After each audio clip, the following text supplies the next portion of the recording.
भारत और चीन, दो पुरानी सभ्यताएं और आज के मॉडर्न दिग्गज, अपनी साझा हिस्ट्री में एक इम्पॉर्टेंट मोड पर खड़े हैं। नेबरहुडी होने के नाते दुनिया की 1/3 से ज्यादा पॉपुलेशन को रिप्रेजेंट करते हुए उनका रिश्ता सिर्फ एशिया के लिए ही नहीं बल्कि पूरे ग्लोबल ऑर्डर के लिए बहुत मायने रखता है। सालों से ये कॉम्प्लिकेटेड बॉन्ड कूनैपरेशन और कॉन्फ्लिक्ट के बीच एक डेलिकेट डांस रहा है, गहरी प्रॉब्लम्स पर एक टाइट रोप वॉक। आज 15 जुलाई 2025 को हम बातचीत के लिए एक नए पुश को देख रहे हैं, उन दरारों को ठीक करने की एक सावधानी भरी कोशिश जिसने उनके हाल के इंटरैक्शंस को डिफाइन किया है। हाई लेवल विजिट्स और डिप्लोमेटिक हैंडशेक्स हेडलाइंस बना रहे हैं, लेकिन स्माइल्स के पीछे चुनौतियों से भरा एक लैंडस्केप है जिसे इग्नोर या खत्म नहीं किया जा सकता। डिप्लोमेटिक एक्टिविटी का हालिया दौर, जिसमें भारत के external affairs minister S Jaishankar का इसी महीने बीजिंग का इंपॉर्टेंट विजिट भी शामिल है, एक पॉसिबल चेंज का सिग्नल देता है।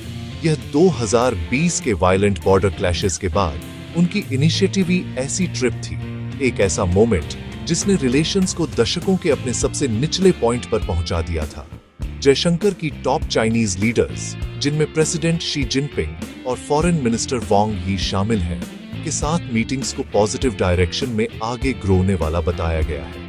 ये नया ऑप्टिमिज्म जनवरी 2025 में दोनों देशों के बीच डायरेक्ट पैसेंजर फ्लाइट्स की रीस्टार्ट से और भी बढ़ गया है, एक प्रैक्टिकल स्टेप जिसे लगभग 5 सालों से सस्पेंड कर दिया गया था। ये निस्संदेह उम्मीद भरे संकेत है, लेकिन ये एक लंबी और मुश्किल सड़क पर सिर्फ इनिशिएटिव, टेंटेटिव स्टेप्स हैं। हालांकि इस ऑप्टिमिज्म को रियलिटी के एक हेल्दी डोज के साथ बैलेंस करना जरूरी है।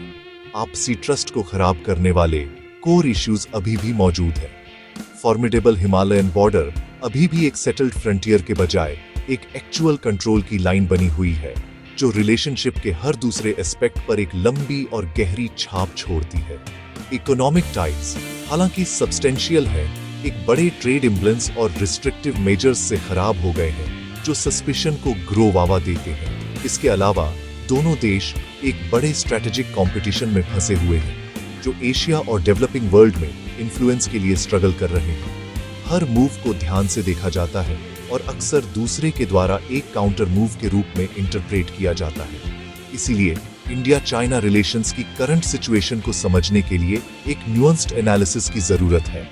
इस इंपॉर्टेंट पार्टनरशिप को डिफाइन करने वाले कॉम्प्लेक्सिटी के लेयर्स में एक गहरी रिसर्च, यह ऐतिहासिक बैगेज और कंटेम्परेरी जियोपॉलिटिकल फ्रिक्शन से बंधी एक बड़े पोटेंशियल की कहानी है। जबकि हालिया डायलॉग्स उम्मीद की एक झलक देते हैं, वे इस रिलेशनशिप को मैनेज्ड राइवलरी से जेन्युइन कूनपरेशन में बदलने के लिए जरूरी बड़े एफर्ट को भी हाईलाइट करते हैं। आगे का रास्ता अनसर्टेन है और इसे नेविगेट करने के लिए सिर्फ डिप्लोमेटिक प्लेजेंट्रीज से ज्यादा की जरूरत होगी। इसके लिए परसेप्शन में एक फंडामेंटल चेंज और उन गहरे कॉन्फ्लिक्ट्स को हल करने के लिए एक जेन्युइन रिड्यूसमेंट की जरूरत होगी, जो उन्हें अभी भी डिवाइड करते हैं। इंडिया चाइना रिलेशंस को नॉर्मल करने के रास्ते में सबसे बड़ी रुकावट अनसुलझा बॉर्डर डिस्प्यूट है। यह सिर्फ मैप्स पर एक डिसएग्रीमेंट नहीं है, यह एक लाइव और वॉलेटाइल इश्यू है, जिसमें हजारों ट्रूप्स 3800 किलोमीटर लंबी लाइन ऑफ एक्चुअल कंट्रोल के साथ एक दूसरे के बहुत पास तैनात है। 2020 में गलवान वैली में हुई दुखद और वायलेंट क्लैशेस एक क्रूर रिमाइंडर था कि यह लंबे समय से सुलगता हुआ विवाद कितनी तेजी से बढ़ सकता है, जान ले सकता है और नाजुक क्वालिटी को तोड़ सकता है। उस फेटफुल घटना के बाद से बॉर्डर टेंशन में डूबा हुआ है, एक भारी मिलिटराइज्ड जोन जहां विश्वास एक भूली हुई करेंसी है। इस पेसरौध ने रिलेशनशिप की ट्रेजेक्टरी को फंडामेंटली बदल दिया है, जिससे सिक्योरिटी डोमिनेंट और अक्सर अकेला लेंस बन गई है, जिसके जरिए सभी अन्य इंटरैक्शंस को देखा जाता है। भारत का स्टैंड हमेशा स्पष्ट और दृढ़ रहा है। बॉर्डर पर क्वालिटी और स्थिरता व्यापक रिलेशनशिप के नॉर्मलाइजेशन के लिए एब्सोल्यूट प्रीरेक्विजिट्स हैं। आप पहाड़ों में सैनिकों को लड़ते हुए नहीं देख सकते और उम्मीद कर सकते हैं कि अन्य डोमेन्स में सब कुछ नॉर्मल चलेगा। भारत के लीडर्स, डिफेंस मिनिस्टर से लेकर एक्सटर्नल अफेयर्स मिनिस्टर तक ने यह मैसेज अपने चाइनीज काउंटरपार्ट्स को बार बार दिया है। इसी महीने अपनी विजिट में एस जयशंकर ने सभी बचे हुए फ्रिक्शन पॉइंट्स से ट्रूप्स के कंप्लीट डिसएंगेजमेंट और डी एस्केलेशन की जरूरत पर जोर दिया। लक्ष्य सिर्फ एक टेम्पररी ट्रूस नहीं है, बल्कि 2020 के इनकर्संज से इनिशिएटिव मौजूद स्टेटस को पर लौटना है। एक ऐसा कदम जिसके लिए चीन पूरी तरह से रिड्यूसिटेड नहीं है, जबकि हाई लेवल मिलिट्री और डिप्लोमेटिक टॉक्स से कुछ एरियाज में डिसएंगेजमेंट हुआ है। कई क्रिटिकल फ्रिक्शन पॉइंट्स, खासकर लद्दाख सेक्टर में, अनसुलझे हैं। यह पार्शियल प्रोग्रेस हालांकि स्वागत योग्य है, टूटे हुए विश्वास को फिर से बनाने के लिए इनसफिशिएंट है। बड़ी संख्या में ट्रूप्स, एडवांस्ड वेपनरी और दोनों तरफ से लाइन ऑफ एक्चुअल कंट्रोल के पास नए इंफ्रास्ट्रक्चर डेवलपमेंट की लगातार एग्जिस्टगी यह सुनिश्चित करती है कि सिचुएशन अभी भी बहुत नाजुक है। जून 2025 में इंडियन और चाइनीज डिफेंस मिनिस्टर्स के बीच हुई मीटिंग जैसी मीटिंग्स, जहां एक परमानेंट सॉल्यूशन की जरूरत पर चर्चा हुई थी, चल रही बातचीत को हाईलाइट करती है, लेकिन जमीन पर चर्चा और डेफिनेटिव एक्शन के बीच का गैप बहुत बड़ा और चिंताजनक है। Ultimately border issue foundational challenge है। यह माहौल को खराब करता है, जिससे ट्रेड और कल्चरल एक्सचेंज जैसे अन्य एरियाज में प्रोग्रेस करना अविश्वसनीय रूप से मुश्किल हो जाता है। बीजिंग के लिए बॉर्डर कई इश्यूज में से एक हो सकता है जिसे मैनेज करना है, लेकिन नई दिल्ली के लिए यह कोर इश्यू है। जब तक ट्रूप्स की पूरी विड्रॉल और स्थापित प्रोटोकॉल के अनुसार क्वाइटी बनाए रखने की आपसी रिड्यूसमेंट नहीं होती, तब तक रिलेशनशिप नाजुक रहेगी और अचानक के झटकों के प्रति संवेदनशील रहेगी। हिमालय के साथ ड्रैगन की मिलिट्री प्रेजेंस का साया अभी भी मंडराता रहेगा, जिससे इंडिया चाइना टाइज पर सूरज पूरी तरह से चमक नहीं पाएगा। हिमालय में मिलिट्री स्टैंड ऑफ से परे इकोनॉमिक एरिया में एक दूसरा शांत युद्ध लड़ा जा रहा है। सालों से इंडिया चाइना इकोनॉमिक टाइज की कहानी एक्सपोनेंशियल ग्रोथ की थी, लेकिन यह नैरेटिव गहरे इम्बैलेंस और स्ट्रैटेजिक मिसट्रस्ट से ज्यादा कॉम्प्लिकेटेड हो गया है। सबसे बड़ी प्रॉब्लम बड़ा ट्रेड डेफिसिट है जो चीन के फेवर में है।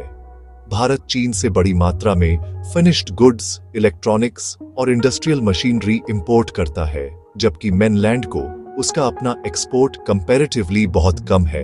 ये वन साइडेड रिलेशनशिप भारत के लिए इकोनॉमिक वल्नरेबिलिटी पैदा करता है, जिससे उसके इंडस्ट्रीज क्रिटिकल कंपोनेंट्स और गुड्स के लिए एक स्ट्रैटेजिक राइवल पर डिपेंडेंट हो जाते हैं। एक ऐसी सिचुएशन जिसे अब सस्टेनेबल नहीं माना जाता। बॉर्डर डिस्प्यूट से फैलते जियोपॉलिटिकल टेंशंस ने इन इकोनॉमिक फ्रिक्शंस को और ग्रोवा दिया है। 2020 के क्लैशेस के बाद भारत ने अपनी नाराजगी जाहिर करने और अपनी डिपेंडेंसीज को कम करने के लिए निर्णायक कदम उठाए। इसमें सैकड़ों चाइनीज मोबाइल एप्लीकेशंस पर बैन लगाना शामिल था, जिसमें टिकटॉक जैसे पॉपुलर प्लेटफॉर्म्स भी शामिल थे, और इंडियन कंपनीज में चाइनीज इन्वेस्टमेंट्स पर स्क्रूटनी गिरवाना भी शामिल था। जबकि हालिया डिप्लोमेटिक थॉ के हिस्से के रूप में इनमें से कुछ रेस्ट्रिक्शंस को कम किया गया है, सावधानी की अंडरलाइंग भावना अभी भी बनी हुई है। भारत का आत्मनिर्भर भारत के लिए पुश या एक सेल्फ रिलायंट इंडिया एक डायरेक्ट स्ट्रैटेजिक रिस्पांस है, जिसका लक्ष्य ग्लोबल सप्लाई चेन्स में चीन के डोमिनेंस का मुकाबला करने के लिए डोमेस्टिक मैन्युफैक्चरिंग कैपेसिटी बनाना है। चीन ने भी अपनी इकोनॉमिक लेवरेज का इस्तेमाल करने में कोई झिझक नहीं दिखाई है। हाल ही में बीजिंग ने कुछ क्रिटिकल मटेरियल्स के एक्सपोर्ट पर रेस्ट्रिक्शंस लगाए हैं, जैसे रेयर अर्थ मैग्नेट्स और हाई टेक मैन्युफैक्चरिंग इक्विपमेंट। ये रैंडम रिड्यूस ऑडिटीज नहीं है, ये डिफेंस, इलेक्ट्रॉनिक्स और ग्रीन एनर्जी जैसे सेक्टर्स के लिए जरूरी है, ऐसे एरियाज जहां भारत सेल्फ सफिशिएंट बनने की कोशिश कर रहा है। ऐसे स्टेप्सों को नई दिल्ली में सिर्फ सिंपल ट्रेड पॉलिसीज के रूप में नहीं देखा जाता है, बल्कि स्ट्रैटेजिक मैन्यूअर्स के रूप में देखा जाता है, जिनका उद्देश्य भारत की टेक्नोलॉजिकल ग्रोथ को रोकना और अपनी इकोनॉमिक सुप्रीमेसी को बनाए रखना है। व्यापार का यह हथियार बनाना विश्वास को और कम करता है और एक अनरिलायबल पार्टनर के नैरेटिव को मजबूत करता है। नतीजतन इकोनॉमिक रिलेशनशिप अब एक डेलिकेट बैलेंसिंग एक्ट है। भारत रातों रात चाइनीज इकोनॉमी से पूरी तरह से अलग नहीं हो सकता है, लेकिन यह अपनी सप्लाई चेन्स को डाइवर्सिफाई करके और क्वाड जैसी पहल के जरिए अन्य देशों के साथ पार्टनरशिप को मजबूत करके सक्रिय रूप से जोखिम कम करने की कोशिश कर रहा है। इंडिया ये डिप्लोमेट्स ने यह डिमांड करने में आवाज उठाई है कि बीजिंग रिस्ट्रिक्टिव ट्रेड मेजर्स से बचे अगर वह वास्तव में ओवरऑल रिलेशनशिप को बेहतर बनाना चाहता है। मैसेज स्पष्ट है, एक सामान्य व्यापार संबंध वैक्यूम में मौजूद नहीं हो सकता है और यह निश्चित रूप से तब नहीं बढ़ सकता है जब एक पक्ष अपनी आर्थिक शक्ति को जबरदस्ती के उपकरण के रूप में इस्तेमाल करता है, जिससे बाजार को एक और युद्ध का मैदान बना दिया जाता है। भारत और चीन के बीच की राइवलरी उनके साझा बॉर्डर और इकोनॉमिक लेजर से कहीं आगे तक फैली हुई है। ये ग्लोबल जियोपॉलिटिक्स के ग्रैंड चेस बोर्ड पर खेली जाती है। दोनों देश लीडिंग पावर्स बनने की महत्वाकांक्षा रखते हैं और यह स्वाभाविक रूप से एक कॉम्पिटिटिव डायनामिक पैदा करता है, क्योंकि वे अपने साझा पड़ोस और वर्ल्ड मंच पर इन्फ्लुएंस के लिए होड़ करते हैं। संयुक्त राज्य अमेरिका, जापान और ऑस्ट्रेलिया के साथ क्वाड्रिलैटरल सिक्योरिटी डायलॉग या क्वाड में भारत की सक्रिय पार्टनरी इस प्रतिद्वंद्विता का एक प्रमुख उदाहरण है।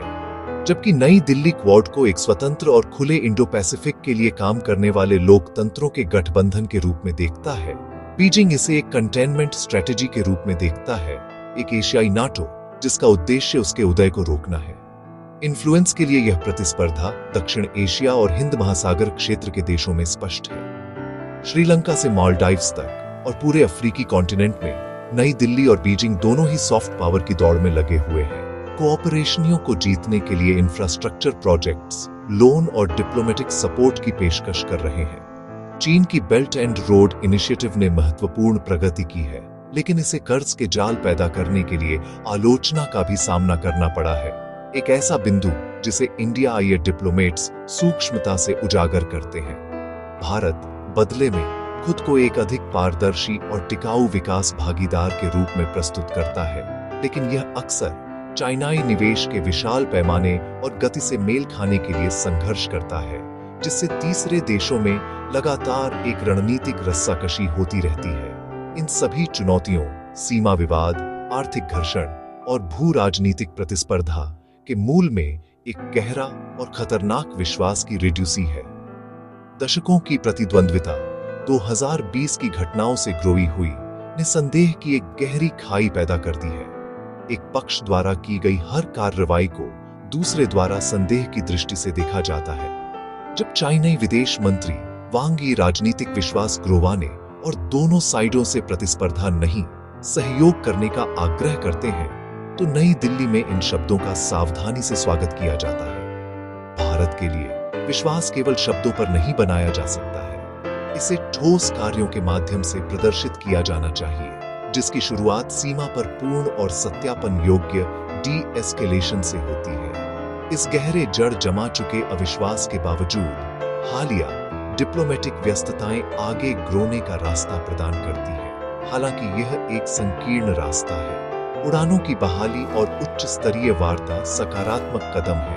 रिश्ते को वास्तव में सुधारने के लिए दोनों देशों को अपने मतभेदों को प्रबंधित करने का एक तरीका खोजना चाहिए, जबकि सहयोग के रीजनों का विस्तार करना चाहिए जहां हित संरेखित होते हैं, जैसे कि जलवायु परिवर्तन और वैश्विक हेल्थ।